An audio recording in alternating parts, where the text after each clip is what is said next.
Thank you so much, Nick, for those great insights. Now, at the beginning of today, I did mention that we would be ending off with something really special and soothing, and that time is right now.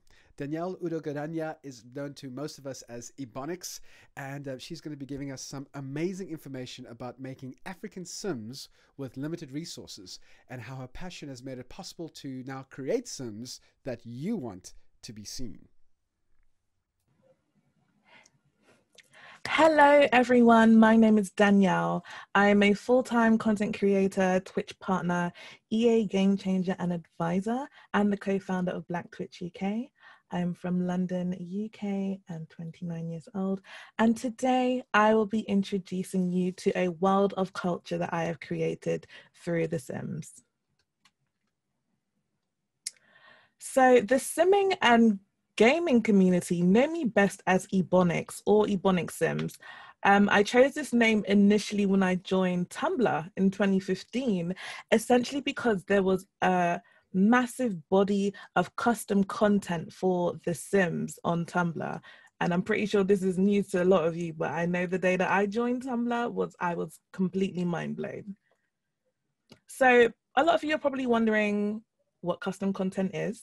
So custom content is user-generated content created by the community, essentially, and it doesn't come a part of the main game. People add these additional game modifications to the game to give them a little bit of extra spice. I've always been a gamer, but I haven't always seen myself in games. The hairstyle that you see in the picture currently is a hairstyle that I created myself.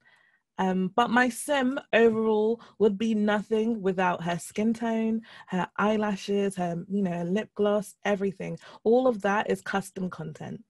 I got into creating my own custom content mostly because I began to feel like I couldn't play a game that represented me.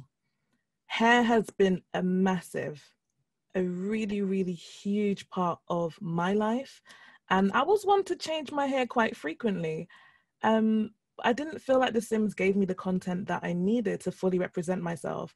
So I said, all right, let's do this. And the rest is really history. Essentially, I started this in 2015, and I've been working on my craft over the last 5 years. And yeah, I'm going to show you guys now exactly why it's so important, why it's an important gap to fill within the simming community. All of the hairstyles that you see currently are hairstyles that I have made in order for players around the world to feel seen and represented in their games. I don't know about you, but whenever I play a game that gives me the option to create a character, I'm instinctively and always going to want to make a character that looks like me. And one of the most disheartening things that, it is really hard to find. It's so disheartening to find either very limited or absolutely zero content, which would enable me to make a character that I felt, seen, that I could represent myself. Representation is key. It has been important to me to bring this representation to The Sims because it's a game that has meant so much to me for 20 years. I've been playing The Sims for well over half of my life, and I wanted to be able to see myself in the game as well as others. I have unlimited access to, to inspiration. The world is my muse. I find inspiration from Instagram, Pinterest, Tumblr, real life, literally real life. The world is my muse. And I'm able to be as creative as I want when it comes to creating hairstyles. And there's so much inspiration to take from. Our hair is so diverse, it comes in so many different textures, styles, colors. And I've got the opportunity to bring all of that and capture us in all of our beauty. So I was recently approached by a writer who is writing about young Black Sims 4 creators. And of the 4 that they interviewed, they all mentioned me as someone who inspired them to create custom content. This is a snowball effect. you know, each one of those 4 creators will go on to inspire 4 of their own, producing 16 new creators who add to the representation within the community, inspiring others to see the importance of representation is game changing. Because not only just this, you're you're giving these new young people inspiration, but also the skill set and the drive to create, you know, to fill a gap and create content which can be taken outside of The Sims, you know. So not just this, but it inspires other game studios to look within, to see that they need to change and do better to make their games more representative. And so it's definitely a snowball effect, and we need to do more of it. We need to start inspiring and supporting more young people to make the changes that they want to see in their own games. So I am a self-taught 3D artist. So doing this was a great opportunity to expand my own current skill set. I'm actually a psychologist by trade. I studied psychology and counseling. I essentially have worked full-time in kind of special educational needs and social care and the council. So whilst my primary education set has always been around psychology and special educational needs, being able to do this has provided me with so many new and transferable skills, particularly around 3D modeling. I didn't ever believe that I would be 3D modeling, but here I am, and it's had such a massive impact on the community. So The Sims isn't the only platform with issues around kind of lack of character customization. If there's one that comes to the top of my head that is pretty much doing it right, it would be NBA 2K. Their robust creative player engine is by far the least limited in all of the games that I've actually played.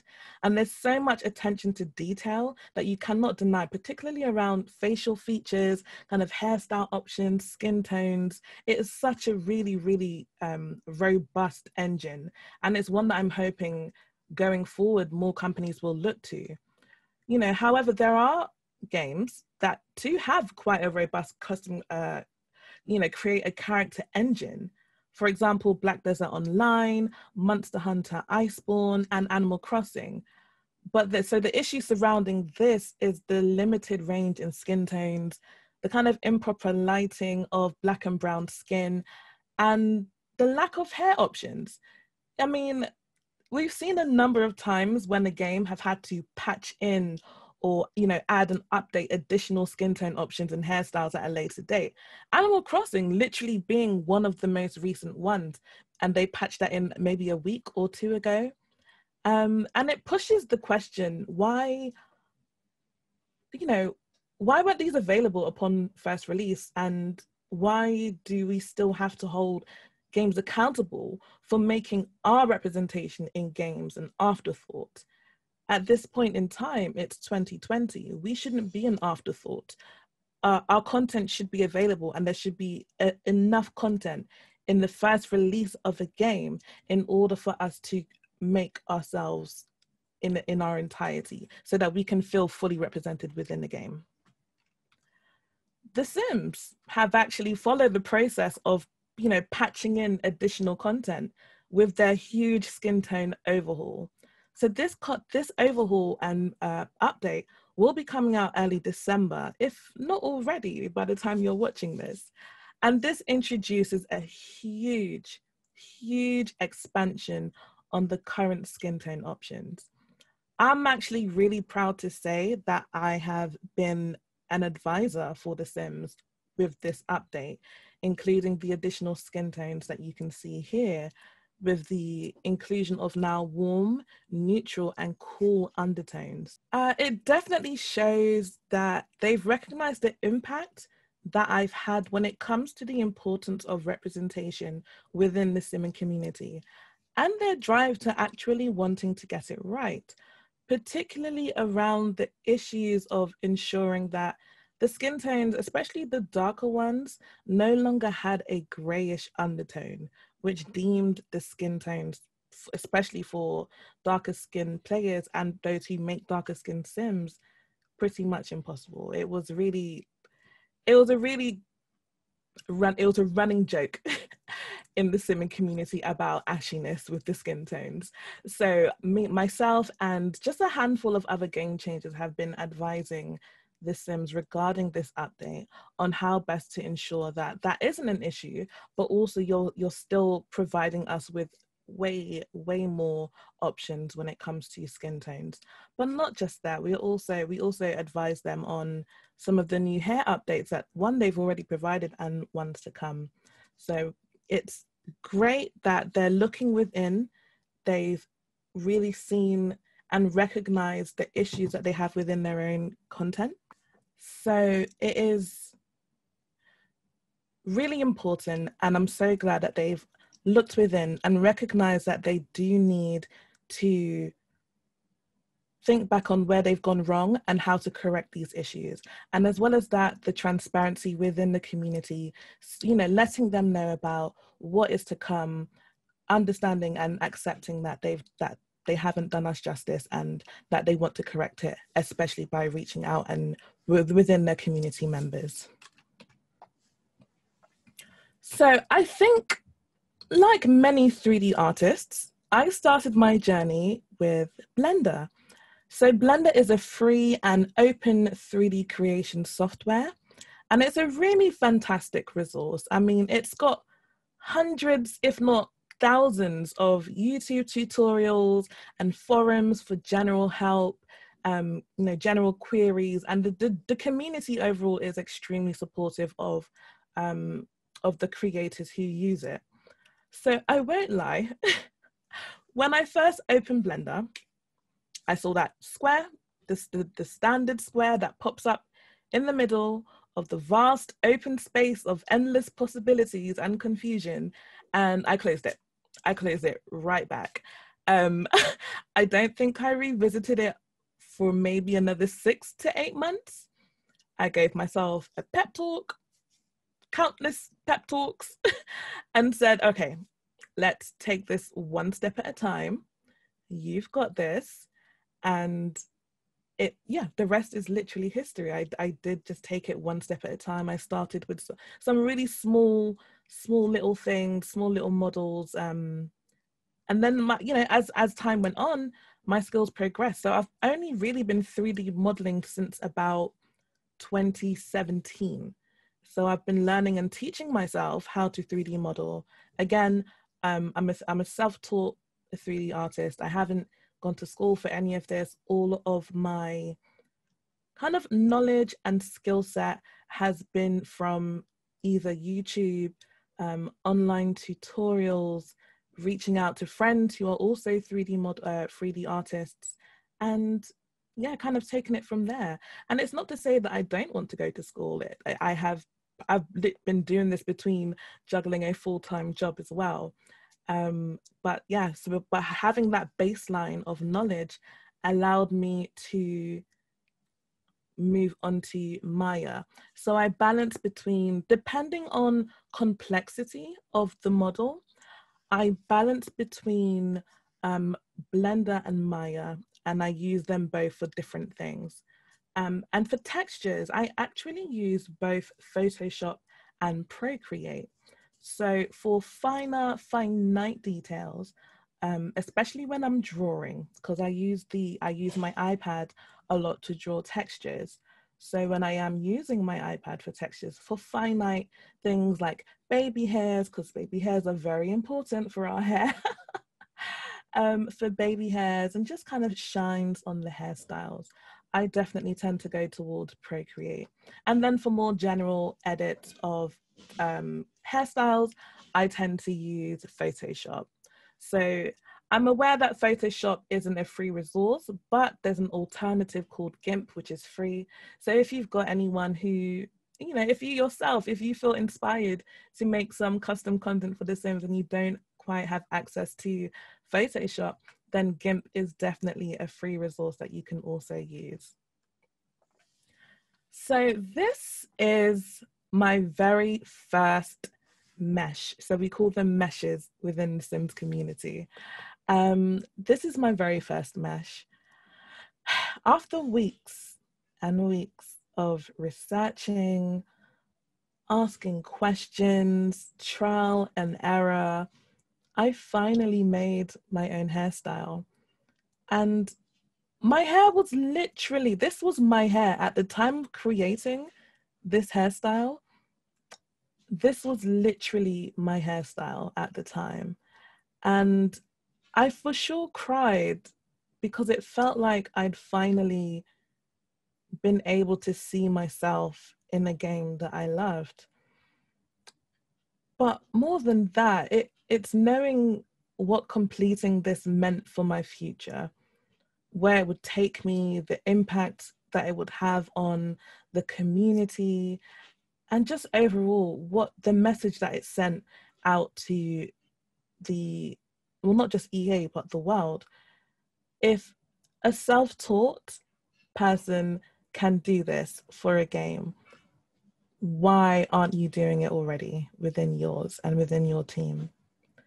So, you know, I look back at this now and I'm really smart because my skills, I mean, in a technical perspective, looking at this mesh now, I'm cringing a little bit because I'm like, oh, I wouldn't do that now. I wouldn't do that now. But just the sheer nostalgia, and I'm just looking and I'm smiling because I remember when I first hit save and I uploaded it for the community, it really changed the game, and I'm still so proud of it. And the community, I mean, I don't think I have enough words to describe what my creations have meant to the Black simming community specifically.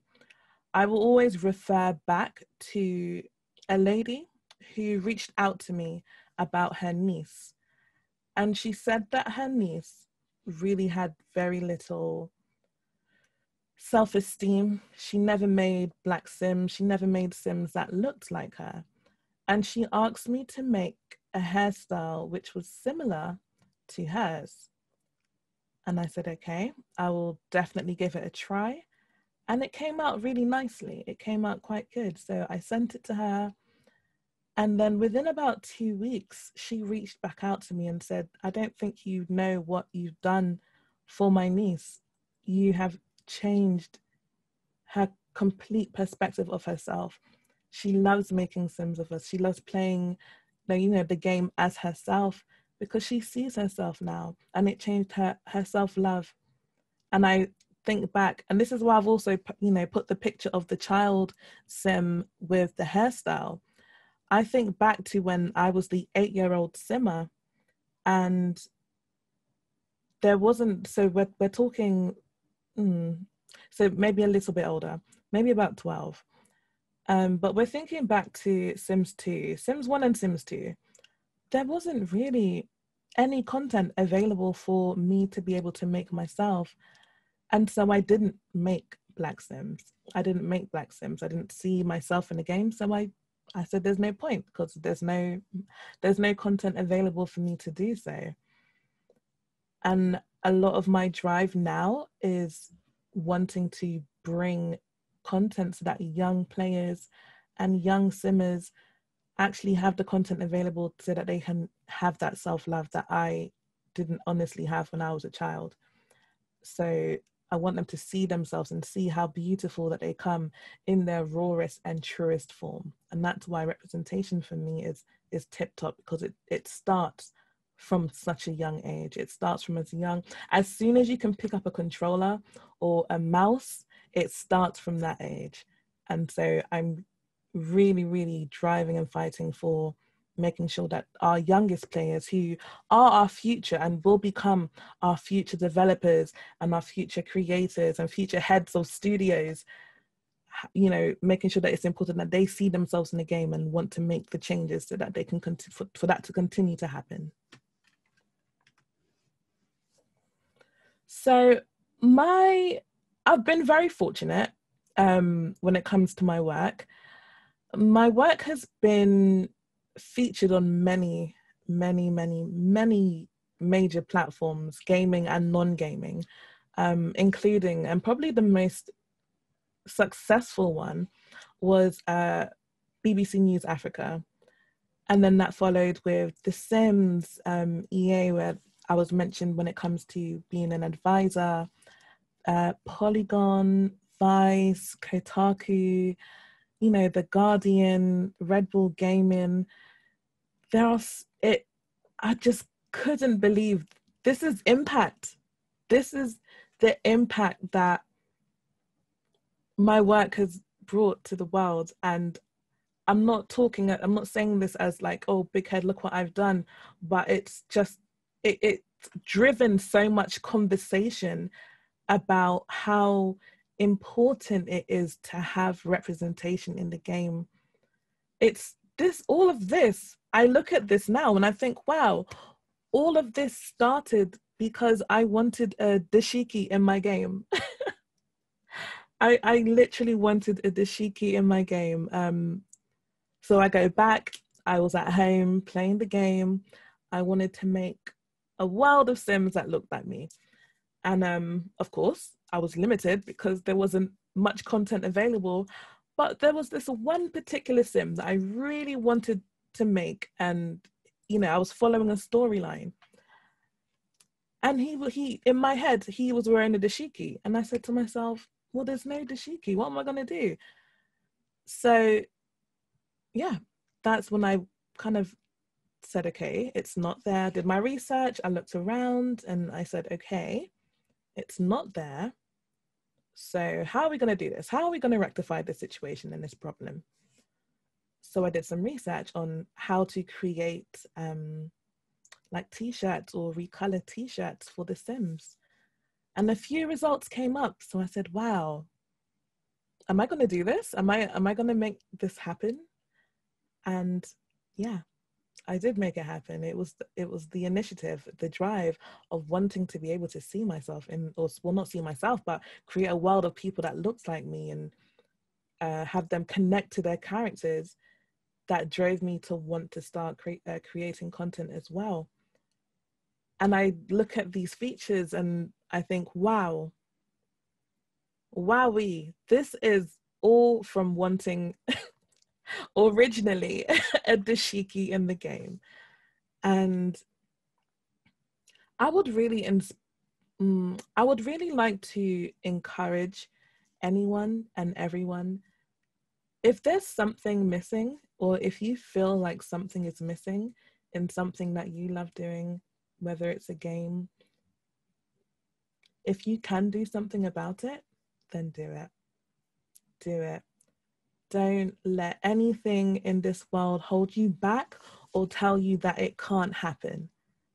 Because I am living proof that despite not even going to school for any of this when it comes to, you know, 3D modeling, I'm living proof that your impact, if you want something done, you make it happen and you create your own lane in order to make that happen. So that would be my advice to you. Just definitely make it happen and then see where it takes you. I don't know if this is coming through, but I'm so passionate about wanting to be able to see myself and others in their games. And to be fair, it doesn't even end here. I've been featured in so much more. And this is honestly, this is really just the beginning. This is 5 years of on and off part-time, full-time work. And I'm thinking, well, this is only 5 years. And a lot of what you're seeing has only happened within the last year or so. And so I'm thinking, wow, if this is what I can do within 1 to 5 years, what am I going to be doing in 5 to 10 years, 10 to 15 years? What is the world is completely fresh. And I have a friend who told me that 35% of the jobs in 2035 have not already been created. They don't exist yet. So in doing all of this, I'm creating in my mind, my own role and how I fit into not just The Sims, but how I can fit into the industry and create my own role around that.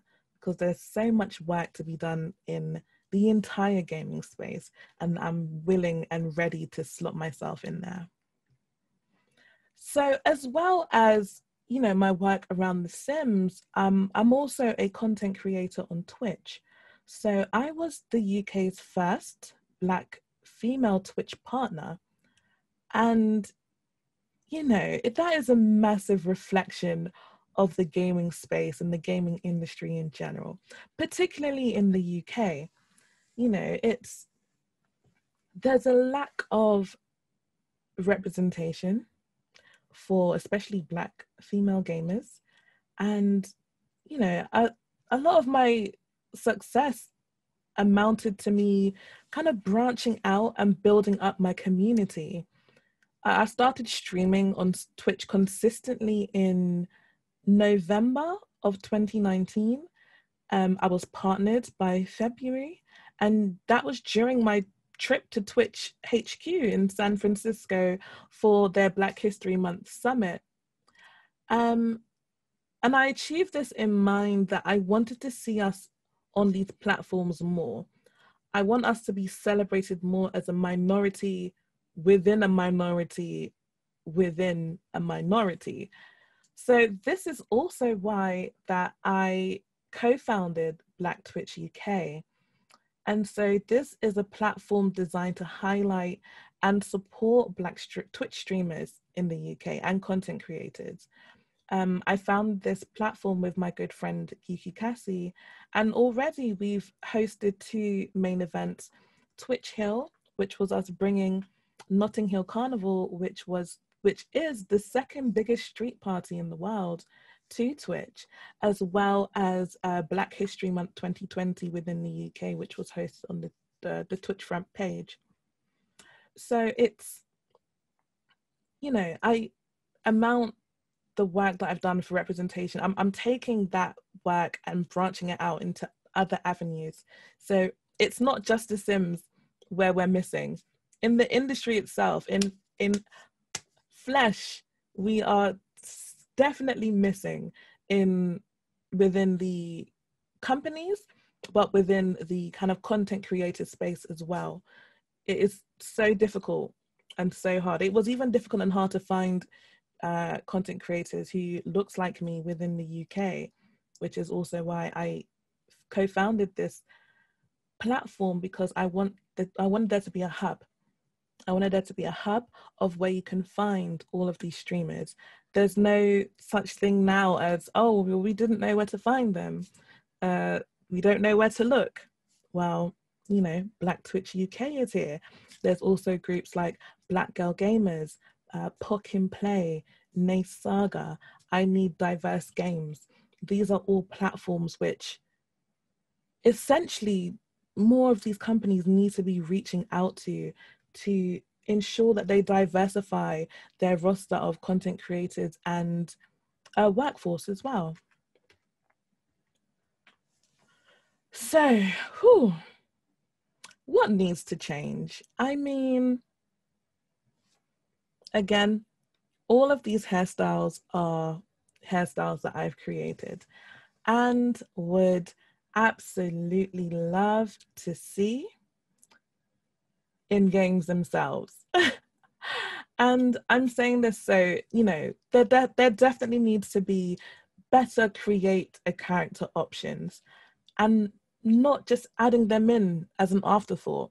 From launch, we want to be able to create ourselves and open up a game and know that I'm not going to have an issue when it comes to making me. I'm not going to have an issue of having, you know, 3 or 4 skin tone options and ranging from kind of like white, like a tan white, a brown, and then dark brown. Like, there needs to be more various options. When it comes to hairstyles, we're not limited with the braids going backwards or the afro, you know, and there isn't a paywall as well, because that is also another major issue within gaming.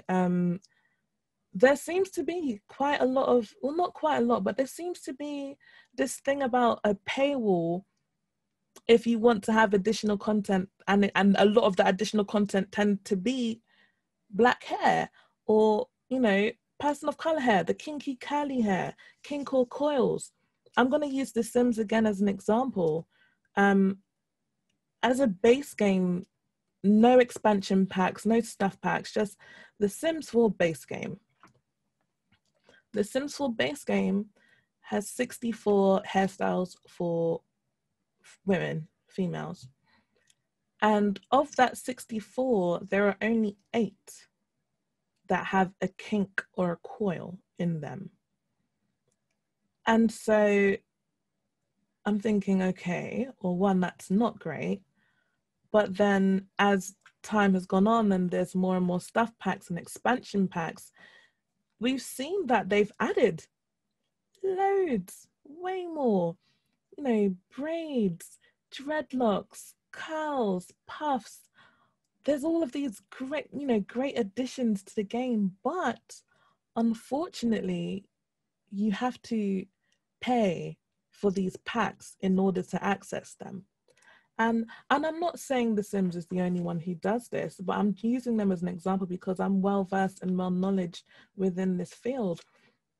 But it is an issue overall that having to pay for content that essentially represents you and makes you look like you, it's a problem, and a problem that quickly needs to be rectified and completely rid of. So I definitely hope that we do, going forward, are provided with way more create a character options, and there isn't a paywall in front of us in order to access this content. I think another thing that needs to change is hiring more Black devs. So, I mean, statistically,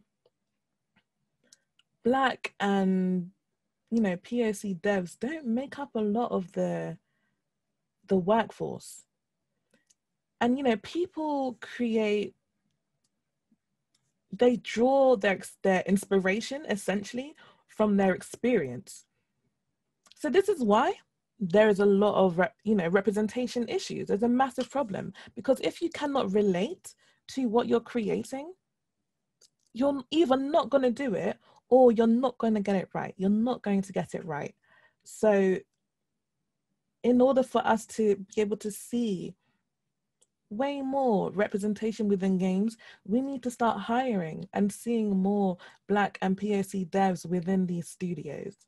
So whether this is kind of bulking up on education and supporting more diverse groups in education to get into these dev roles, whether they're not looking in the right places or highlighting these jobs in the right areas to the right people, this definitely needs to change so that we can have a more diverse workforce. The directory of kind of Black 3D artists for hire. So I'm going to use Turbo Squid and CG Trader as an example. I don't know if any of you have gone on there and decided to search or look for Black hairstyles or just Black characters in general.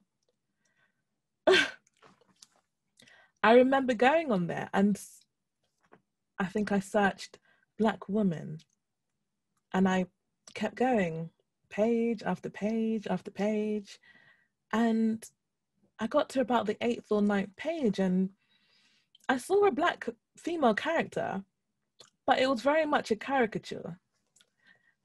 And I thought to myself, wow, even on a indie level, because I know how time consuming and expensive 3D artists can be and are, and providing all of these models.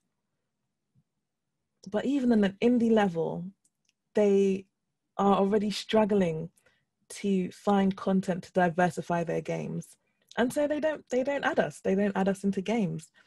So having maybe like a directory of Black models, Black 3D artists, those for hire, you know, being able to, even at an indie level, because a lot of indie games are really very successful. They, of course, have a budget. So if at an indie level, if they can't access the content to include us in the game, we aren't really going to see a lot of it. So I do think having maybe just a resource of models. So whether this is kind of Black characters, Black hairstyles, anything, or people are, you know, just anything that is brown, Black, curls, kink, afros, a directory of that so that they can find the content and include it in their games will be very helpful and useful for not just indie games, but AAA titles as well. And so finally, I think that for the future of representation in gaming, talking to Black and POC communities, LGBTQ communities as well, their trailblazers, their leaders, those who specialize in diversity consultation, they need to be reached out to more. They need to be reached out to more. And I can name, again, from the top of my head, Puck in Play, I Need Diverse Games, Black Girl Gamers, Nay Saga, the Nerd Council, myself. You know, these are trailblazers and community leaders whose daily job it is to ensure that we are being seen, heard, and represented in these spaces accurately. And I don't think enough is being done when it comes to reaching out to these communities and ensuring that our voices are heard within this space. So making sure that that they are getting reached out to would be a great, humongous jump hop forward in ensuring that we are fully and accurately represented in games. So my own future goals and aspirations. I mean, I definitely want to continue championing in this field. I want to keep the conversation going. It's been 5 years. I mean, I've been doing this and I have high hopes that within another 5 years, there's going to be so much more representation and impact being made within the gaming space. I think we're getting there and it's starting to happen. I think the gaming industry is recognizing the importance of representation more and more. I mean, for example, with the new PlayStation 5 launch, I was actually one of the content creators that helped Sony bring in the PlayStation 5 in the UK by playing Marvel Spider-Man Miles Morales. And again, Miles Morales has such an impact on how I felt about the future of gaming, because you're seeing now a main character who is Black, he's Latino, and he's a superhero. You know, I don't know, you pick up your controller as a kid and you don't essentially think that when you load up this game or when you play a game that you're going to see a character that you can relate to directly. And so I'm thinking, well, yeah, we're going in the right direction. And if there's anything that I'm going to do about it, and I'm going to make sure of, I'll continue having these conversations and talking about the impact it has on the community overall. Again, each one of these hairstyles that you see is one that I've created. And I will shout from the hilltops, if I can do this, self-taught, mind you, if I can do this, then there is absolutely no excuse why so many of these AAA titles, indie games, well, I'm going to go easy on indie games because, again, like I said, they have a budget. But I don't see why we can't have more representation. And I do believe that going forward, and I feel it. I feel it in my stomach that I want to start maybe an organization that features and mostly focuses on the more diverse side of character creation, animation, voice acting. Those are the kind of things that I want to be able to have an impact on within the industry. And this is just my starting point. So from something as small as wanting a dashiki and making my own hair, these are my starting points, my grassroots. This is my beginnings going forward, and being able to make a massive change to the industry is my dream, is my goal, and I for sure be making that happen. Oh, everyone, thank you so much for listening. You can find me on all of the socials. I'm Ebonix Sims everywhere that you might look or might be able to find me. And if you have any questions, or you want to reach out for advice, support, please feel free to DM me. My DMs are open, so please reach out. If you just want a connection, if you want me to connect you with somebody, my DMs are open for you to do just that, because I really wish and hope for a better tomorrow when it comes to seeing us in games. Thank you so much for listening. Have a great day.